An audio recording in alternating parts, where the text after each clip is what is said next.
Director Sam Fuller famously said that if a story doesn't give you a hard-on in the first couple of scenes, it should be thrown in the garbage. Words of wisdom that could be applied to most art, especially heavy metal music. Now, in heavy metal, a powerful intro is like a statement of intent.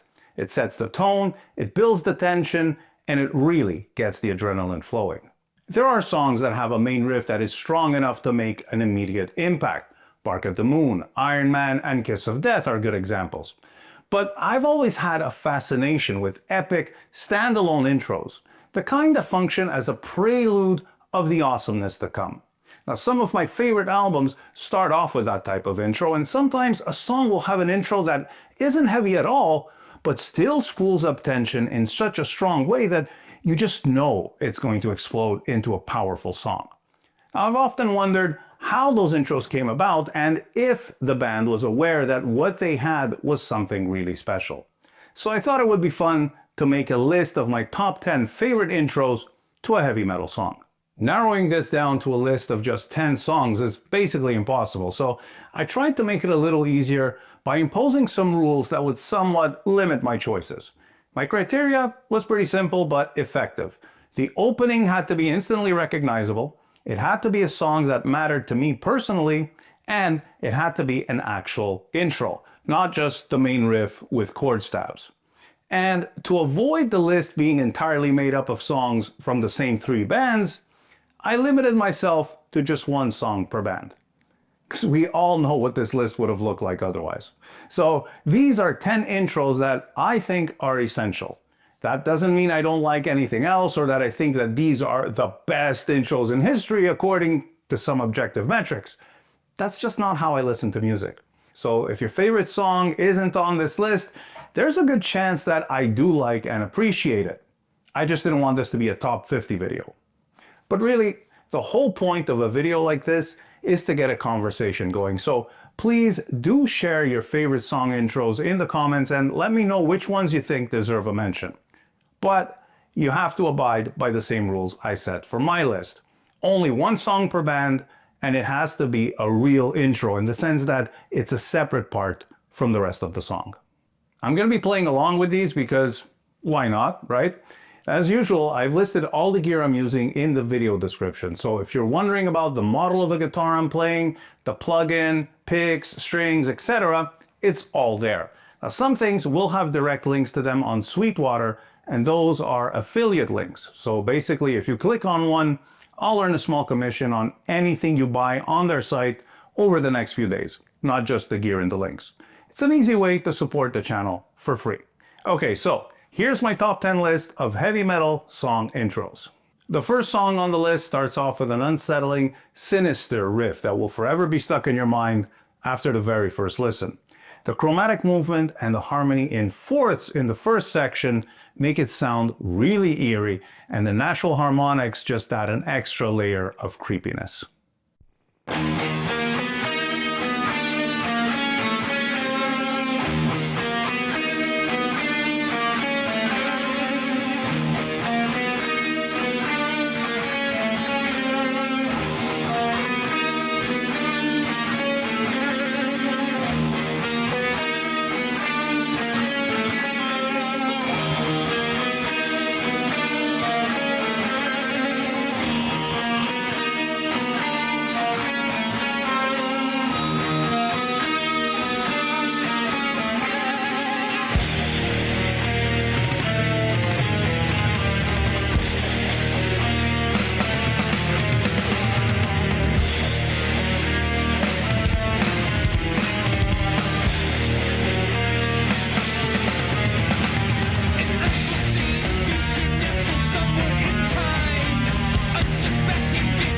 What I really like about this intro is that it's got that horror vibe, but it's also super powerful and it lets you know that something really big is coming. I still remember the very first time that I heard this next one. My cousin and I were at our favorite metal record store looking through the new arrivals when the guy decided to play this brand new album that he just received. And no exaggeration, the intro of that first song was so unique, so captivating, and so powerful that it literally stopped us cold and had us frozen in place until the chorus. Now there are essentially 4 parts back to back, and they're one more awesome than the other. So it just keeps building in the most iconic, most majestic way possible.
Images and Words is Dream Theater's second album, but I think this is when the band truly found their groove and their sound. It's the one I consider to be the first real Dream Theater album. Every song on this one is just simply spectacular, and they all have great intros. I was actually debating between Pull Me Under, Take the Time, and Metropolis, but ultimately, that first experience in the record store is one of my favorite moments discovering new music, so I had to pick Pull Me Under. The expression hauntingly beautiful gets thrown around a little too easily these days, but if there's one intro on the list that deserves to be called that, it would be this next one. The whole thing is based on a 4-chord arpeggiated pattern played on acoustic guitar, and typically, this is where most bands would throw in a little melodic guitar solo on top and then start the song. Not these guys. They took that simple rhythm figure and turned it into a powerful expression of grief with a genuinely anguished vocal delivery and screaming guitar harmonics that move chromatically over the chords in a way I've never really heard anyone else do. I recently found this beautiful Lado cedar top acoustic, so I'm glad I already have a reason to play it on the channel. Now this is a Hawk series model made in the late 1980s.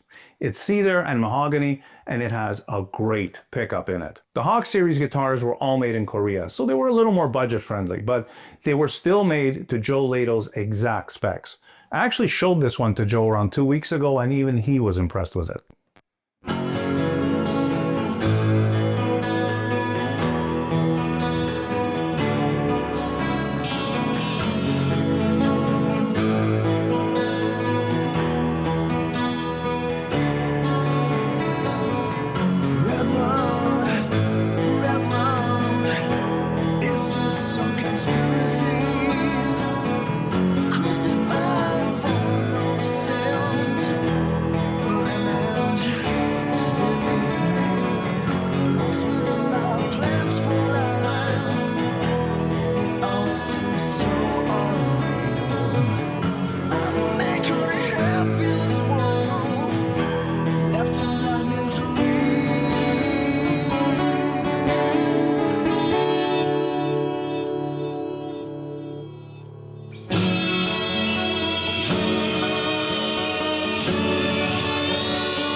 Cemetery Gates was the second single from Pantera's major label debut, Cowboys from Hell. Now, when I first heard this song, I didn't even know what to make of the band's sound, but I thought it was absolutely badass, and the musicianship of all four guys just blew me away. Singer Phil Anselmo even pulled off some Jeff Tate-like notes at the end of the pre-choruses, not to mention the call and response wails along with Dimebag's whammy bar dives at the end.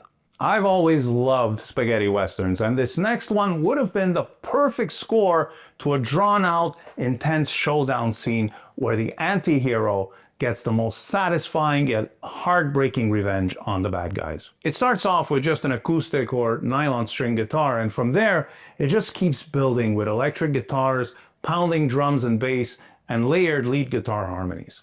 This is a killer opening to one of the most important heavy metal albums of all time.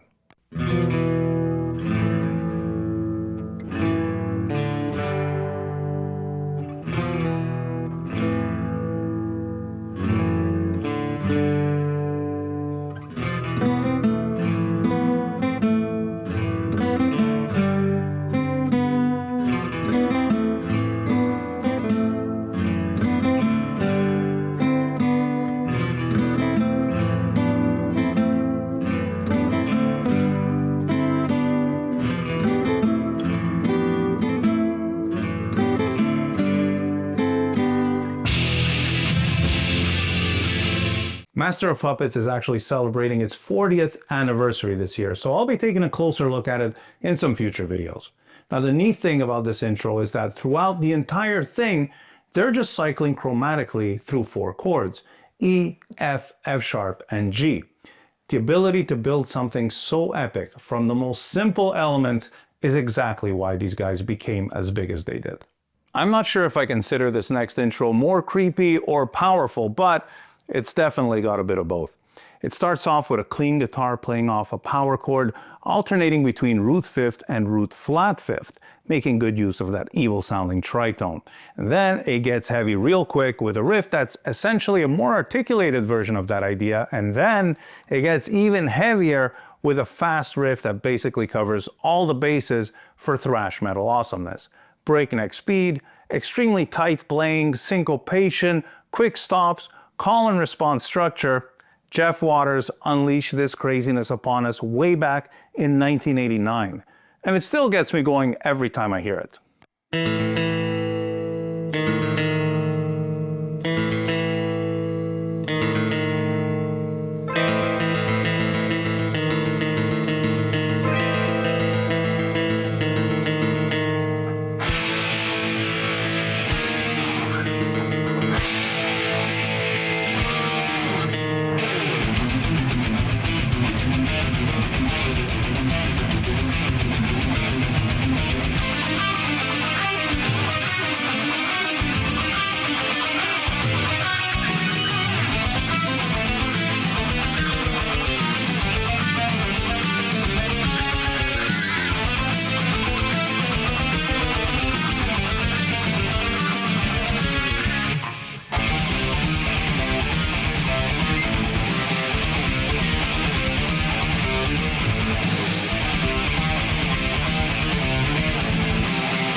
Have you noticed that the arrangement is a little bit like South of Heaven?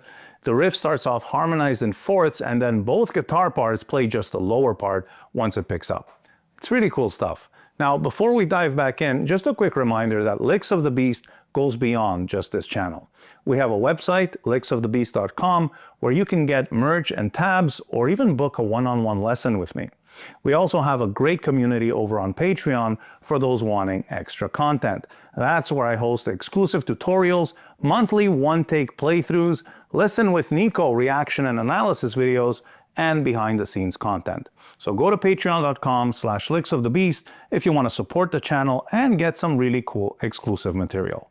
I've had the good fortune of hearing this next song played live many times, and even though the intro is played through the PA, it always feels like that is about to be the most grandiose, most epic moment of my life. It's a simple melody based on the most obvious chord progression in all of heavy metal, E, D, C, D. But there's just something about it that just screams vengeance.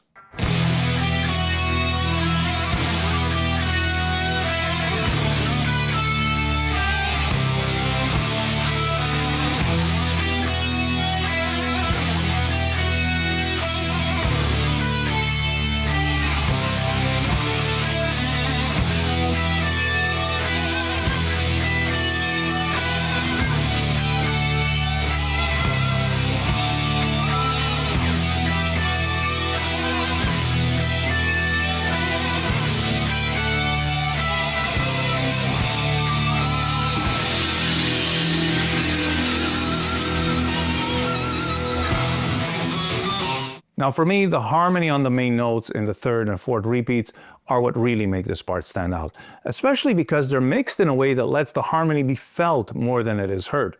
The guitars have very little low end, it's all highs, and you could tell that they recorded this really loud and they put a ton of compression on it.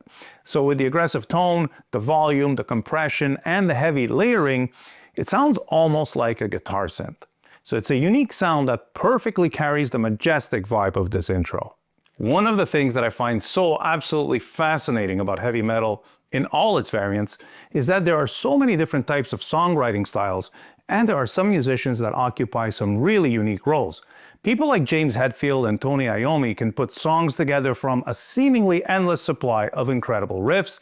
A guy like Lars Ulrich has like a sixth sense about what makes a good arrangement, and Steve Harris has an uncanny ability to compose music that perfectly captures the feeling of whatever the song is about. And then you have people like the main songwriter of this next band who are not even songwriters but actual composers in every sense of the term. With his impeccable sense of melody and rhythm and exceptional sensibility, this guy could easily have become one of the top film composers. But I'm glad he stuck to writing heavy metal music because this band's songs have really enriched my life.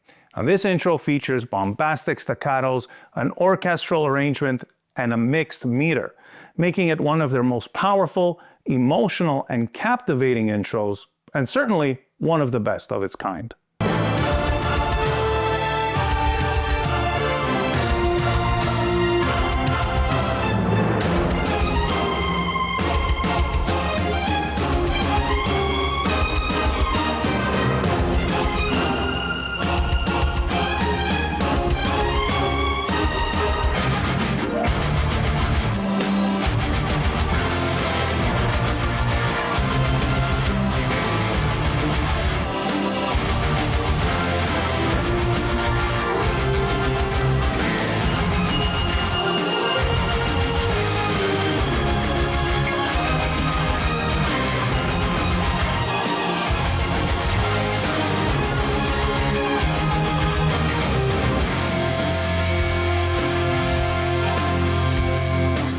I just love that little skip in the riff once the full band comes in. That's so powerful and so awesome. You know, the Live at Wacken version of this song made it legendary with singer Floor Jansen's incredible high note at the end, so much so that the song is now pretty universally known as Ghost Love Floor.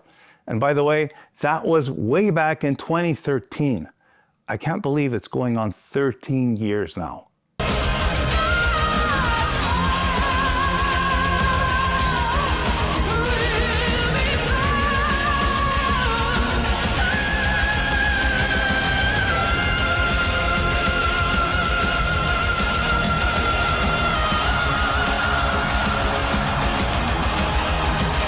All right, next up, you know what this is.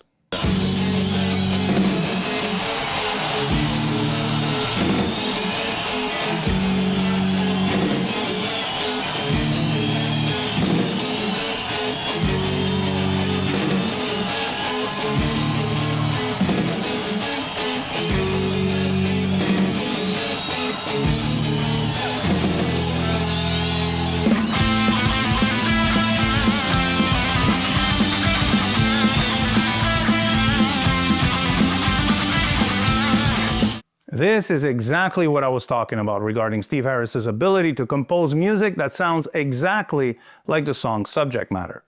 I don't know how he does it, but when I hear this intro, I imagine a fleet of Spitfires getting ready to take off and the look of determination in the eyes of the pilots. It's made up of a march-like rhythm section underneath a repeating staccato melody harmonized in thirds. The power chords played by the bass change the context of the melody so that it sounds like it's moving, even though both Dave Murray and Adrian Smith are playing the same lines throughout the entire section. Now really, Aces High has one of the most recognizable intros ever, and it hits particularly hard live, especially with the inclusion of Churchill's speech and the airplane sound effects in the background. It just feels like something huge is about to take place. Alright, so we got two more to go. Now this one really sounds different.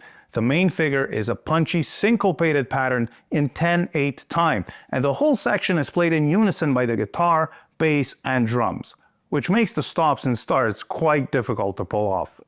This instrumental track was a big influence on prog metal giants Dream Theater, among others.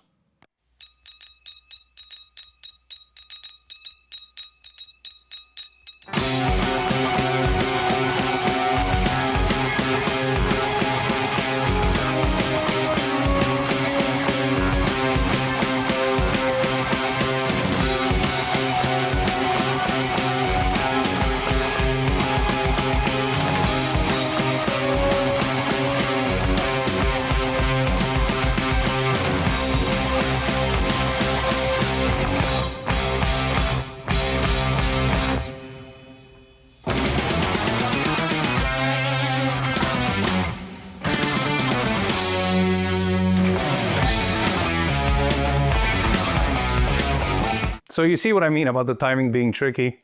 Oh man. Anyway, the thing I love most about this one is the way that it came about.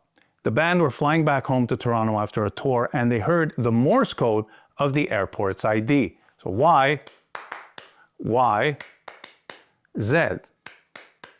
Now most of us would hear just an annoying sound and probably couldn't wait to get off the plane. These guys, they heard what would become one of their signature pieces. Brilliant. All right, so we're at the last one, and this might be the most obvious one on the list, but honestly, there was no way that I was going to exclude it because for one thing, it had an enormous impact on the genre, and also, it's a fucking epic intro. So it starts off with just the bass and drums punching the root of the chords implied by the riff with short stabs that create a hollow vortex of anticipation. That's followed by the most awesome sounding pick slide ever recorded, especially with the way it's preceded by those haunting harmonics. That leads into the most magnificent pedal point riff in heavy metal history. Ozzy and the Blizzard of Oz band set the bar so high that it's been out of reach ever since.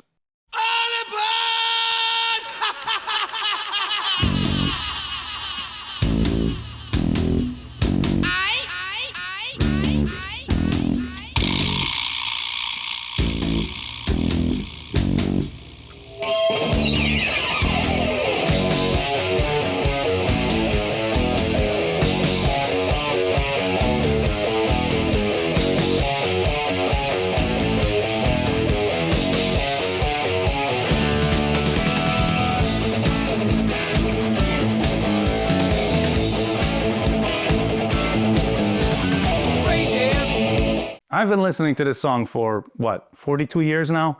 And it still manages to get my blood pumping every single time. That intro is in F sharp minor, and the main riff that follows is in A major. So this song is a great way to start learning how relative major and minor keys work together.